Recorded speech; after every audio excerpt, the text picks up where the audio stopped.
जाता झूला जब चुअता पसेना, भीज जाता झूला जब चुअता पसेना।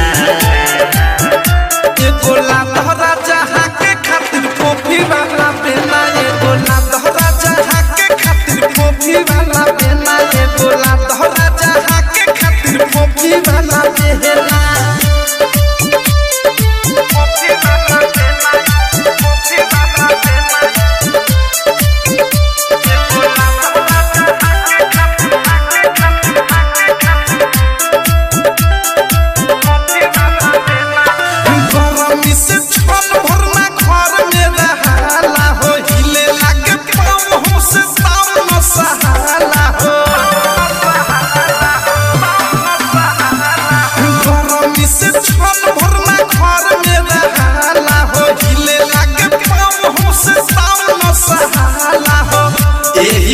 के हमसे मांगता रचेना, एही में सट के हमसे मांगता रचेना।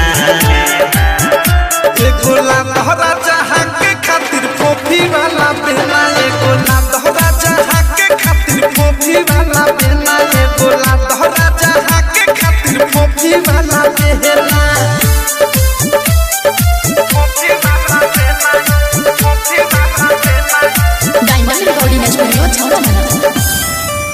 चौपले तू लइबो ना हम फेके नाही दे, हम हो टंगरी पटंगरी आज फेके नाही दे, हम हो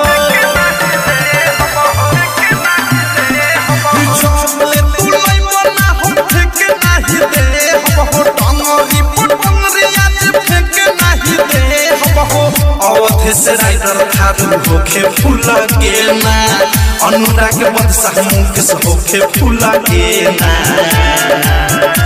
एगो लातहरा जहाँ के खातिर पोफी वाला बेना, एगो लातहरा जहाँ के खातिर पोफी वाला बेना, एगो लातहरा जहाँ के खातिर पोफी वाला बेना। तुम्हारा कैसन मरद है संगा बाबो, ना घर में तारा ऐसी कूलर पंखा बाबो।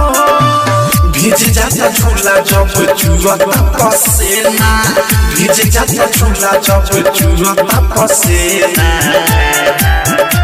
एगो लातहरा जहाँ के खातिर पोफी वाला बेना, एगो लातहरा जहाँ के खातिर पोफी वाला बेना, एगो लातहरा जहाँ के खातिर पोफी वाला बेना।